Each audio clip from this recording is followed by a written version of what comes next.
Hey everyone, this is Connor with your Family Night Movie Recommendation, where we try to find some movies for you and your family to come together around.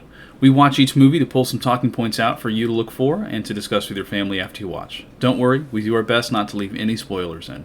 This week we watched Chicken Little from Disney Animation Studios.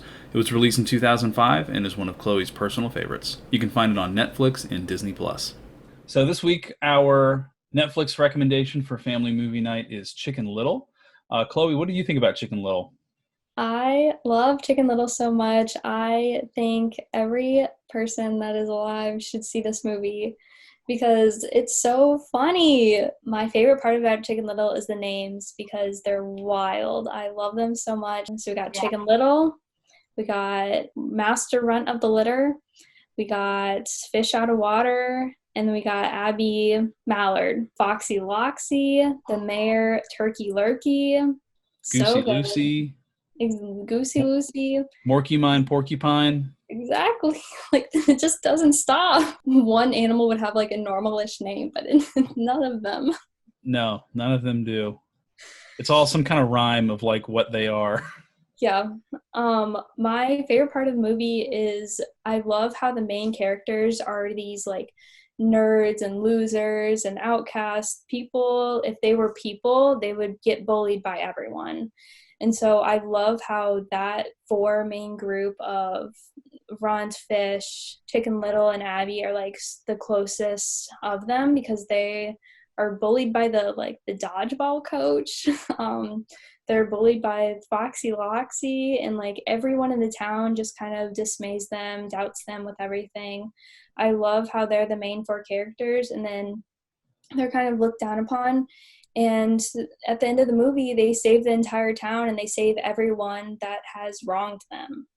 And so I just think that's a great like little message to have like in a kids movie. And so what I got out of it was, don't bully the people that look weird or look different from you because eventually they may save your lives. They may like get to you like and do good for you at the end. And so it's kind of like I feel like all these like kid movies are the same, like don't judge a book by its cover, but I don't know, I feel like this one kind of went in depth of they saved the town, but everyone was so mean to them, like Chicken Little didn't have to do that. Yeah, and this movie, it's currently on Netflix. You might have to dig a little bit to find it. We had to search Disney or just Chicken Little, and it should come up. Came out in 2005.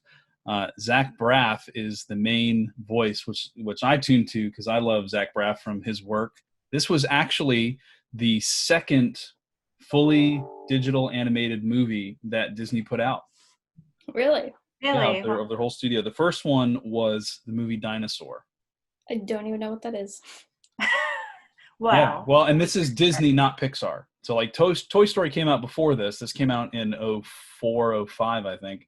But this was the first one from like Disney Animated Studios, like Frozen, Moana, Big Hero 6, those movies. This was like their start. Sean, what did you think about Chicken Little?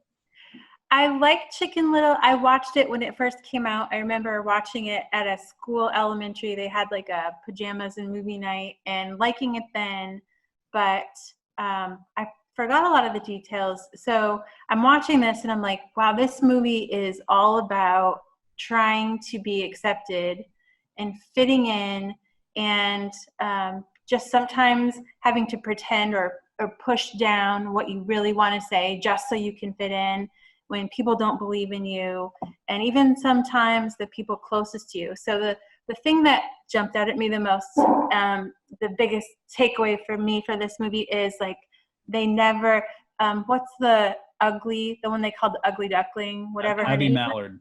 Okay, Abby Mallard and Chicken Little had little crushes on each other, and she kept trying to help him, like, talk to your dad, talk it out, you need closure.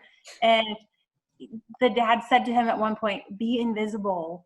And they never worked their stuff out. And it just was like, wow, if they would have worked that stuff out, the year before, things would have been a lot better for poor little Chicken Little. So work your stuff out is what I got from it. Abby Mallard was a very self-aware character, I felt. And she's reading all the I can't even remember the animal puns they used for it, but like the Cosmo magazine, the teen teen duckling or whatever, and all these articles about, oh, you need closure, you have to talk to your dad, this is what you're going through. And she seemed really comfortable with herself too. Yeah. Like when the other animals would pick on her and call her ugly duckling, she's just like, yeah, whatever. This is it. Is that the best you got? Yeah. This movie, you see a lot of like the animal tropes. And so, Chloe, what did you say before we were recording? All I'm saying is that Chicken Little walked so Zootopia could run. Another thing I noticed in this movie, how on point it was for like the future, is the second the teacher left the classroom, they all pulled out their old like cell phones. This is even before smartphones. You can even see they've got buttons and they're literally calling each other. You know, if you've ever been in a classroom, I've been a substitute teacher, and that is totally the case. Anytime the students get a chance, it's cell phones out. Yeah, I was like, wait, they're actually talking to each other? That wouldn't happen now. No.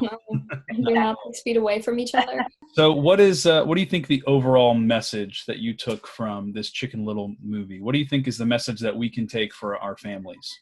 I think that you really can't judge or look down on people because they're different for you, because they may be your boss one day. They may become your best friend. They may save the world and save you as well. So I think that you can't really think of them any differently because they just look differently. Yeah, I took from this the importance of closure, you know, to use the term that they use, but being willing to be open with your families, to just have that trusting relationship with your family so that you are comfortable sharing when you need to. You know, Chicken Little was afraid to tell his dad the second time he got hit with the stop sign panel because he knew his dad was going to be disappointed, you know. Yeah. And that's on the parents to be receptive when their kids want to share things, and that's on the kids to be willing to share those things they're going through. Yeah, and the thing that jumped out at me, the takeaway, is being brave enough to speak your truth. Yeah. And not being afraid of people making fun of you for it, because think about it, most people make fun of you for whatever you say, whether it's right or not, and then they process it and then they get behind you if what you're saying is right. So look what happened to the town. I mean, yeah. So be brave enough to speak your truth and stand up for it, and don't just kind of cower to what everyone else wants you to do.